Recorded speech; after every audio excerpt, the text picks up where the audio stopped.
Halo semuanya dan selamat datang di pembahasan kita kali ini. Pernah nggak sih kalian ngerasa kalian tuh sebenarnya bisa sukses, tapi kok kayaknya ada aja yang nahan? Nah, hari ini kita bakal bongkar habis-habisan neuroscience di balik kenapa kita sering banget menyabotase diri kita sendiri. Nggak cuma itu, kita juga bakal bedah sebuah protokol praktis 30 hari yang bisa secara fundamental menulis ulang pikiran bawah sadar kalian. Jadi, kalau kalian udah siap buat bener-bener ambil alih kendali hidup kalian, yuk kita mulai. Coba deh pikirin satu hal yang agak provokatif ini. Kalau kalian benar-benar pengen ngubah hidup kalian, kenapa sih kalian terus-terusan mentok di batas pendapatan yang sama? Atau kenapa kalian sering banget terjebak di pola hubungan toksik yang itu-itu lagi? Kalian punya niat sadar pengen berubah, tapi entah gimana caranya, ujung-ujungnya balik lagi ke titik nol. Pasti bikin frustrasi banget kan? Mari kita cari tahu apa yang sebenarnya terjadi. Oke, bagian pertama nih, kenapa sih kita bisa ngerasa stuck atau terjebak dalam siklus yang nyebelin ini? Selama ini mungkin kalian mikir, wah ini pasti gara-gara gue kurang disiplin atau emang kemauan gue aja yang lemah. Padahal, sains bilang sebaliknya loh.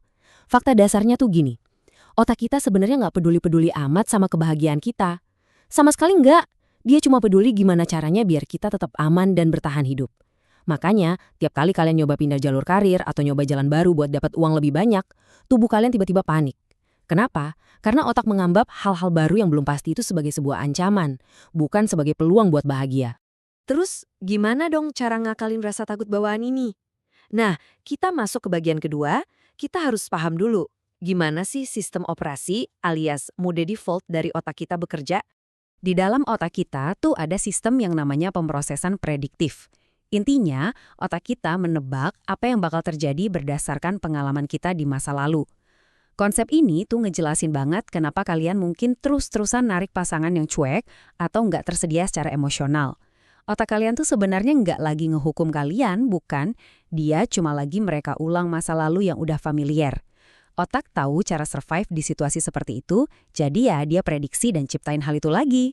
Selain itu, ada juga yang namanya jaringan mode default atau gampangnya kita sebut aja brankas identitas kita.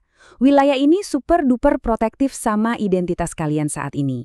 Ini alasan kenapa pas kalian tiba-tiba mau tampil berani dan percaya diri buat ngebangun personal branding di medsos, otak kalian langsung nyerang balik dengan bisikan, "Hey, ingat nggak sih, lo kan orangnya pemalu? Atau alah, lo kan aslinya pemales." Tujuannya ya buat stop langkah kalian biar balik lagi ke zona nyaman yang dia kenal. Situasi ini ngambarin dengan sangat jelas pertarungan epik yang terjadi di dalam diri kita setiap harinya. Di satu sisi, pikiran sadar kalian pengen banget punya perut six-pack, mobil impian, atau ngebangun bisnis. Kalian bahkan udah mulai nge-gym atau bikin konten online. Tapi, kalau pikiran bawah sadar kalian masih nancep kuat sama keyakinan kayak, ah gue nggak pantas dicintai, atau gue kan emang pemales, wah ini bakal selalu nabrak.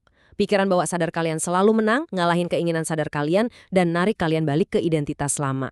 Nah, sekarang di bagian ketiga, mari kita bahas gimana keyakinan bawah sadar yang udah tertanam ini benar-benar bertindak kayak sebuah filter buat realitas di sekitar kita.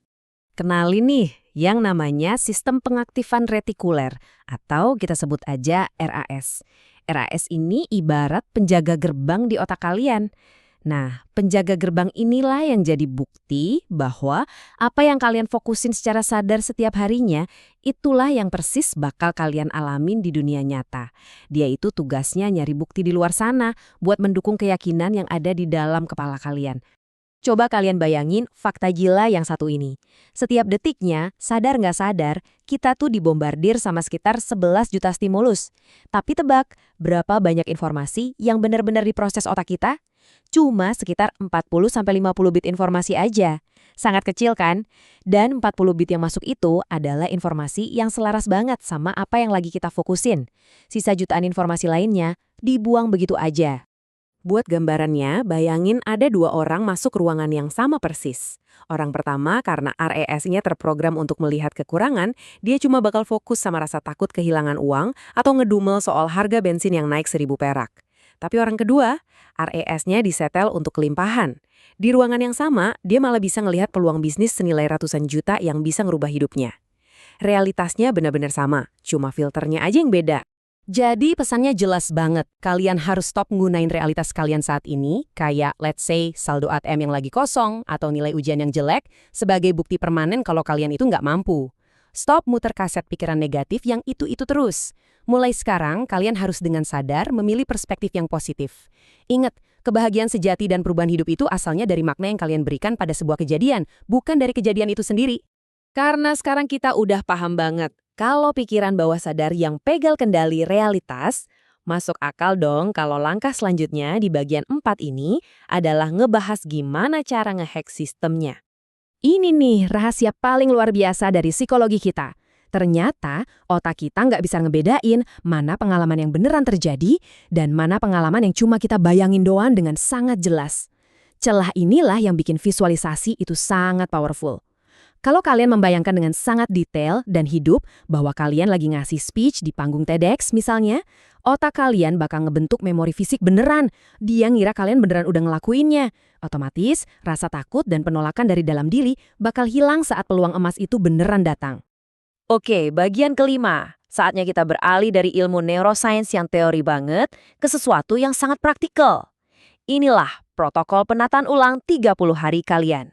Kita bakal pakai satu afirmasi yang udah diakui keampuhannya di seluruh dunia. Bunyinya gini, setiap hari dalam semua hal, saya membaik dan terus membaik. Afirmasi ini bukan sekedar kata-kata manis ya. Ini adalah mantra sempurna buat ngasih tahu otak tentang realitas baru kalian. Ini pelan-pelan bakal ngebentuk ulang cara kerja pemrosesan prediktif kalian tadi, ngasih keyakinan bahwa kalian selalu maju dan pasti selalu ada jalan keluar untuk apapun. Nah, buat dapetin karakter dan mental baja emang ada harganya. Tapi caranya simple banget kok. Siapin satu buku catatan polos sama pulpen. Terus, tulis afirmasi tadi setiap pagi pas baru bangun dan setiap malam sebelum tidur. Sempetin waktu minimal 10 menit aja untuk tiap sesinya. Dan ingat, lakuin ini secara konsisten selama 30 hari berturut-turut tanpa putus. Tindakan sadar yang kalian ulang-ulang inilah yang bakal meresap masuk dan jadi keyakinan bawah sadar yang baru. Mungkin kelihatannya kayak sepele banget ya. Cuma komitmen kecil pakai pulpen sama kertas. Tapi percaya deh, komitmen sesederhana ini perlahan-lahan bakal ngebangun fondasi identitas kalian jadi sekeras batu karang. Kalau kalian rutin lakuin ini, nilainya luar biasa berdampak pada 4 pilar krusial kesuksesan kalian, yaitu hati yang sehat, pikiran yang jernih, fisik yang bugar, dan pastinya keuangan yang sehat. Sebelum kita benar-benar menyudahi pembahasan kita kali ini, coba deh renungin pertanyaan penting ini. Kalau otak kalian tuh pada dasarnya cuma nurut aja sama cerita yang kalian suapin ke dia, kira-kira narasi baru apa yang bakal kalian tulis mulai hari ini? Keputusannya murni ada di tangan kalian. Dan sekarang kalian udah punya senjatanya.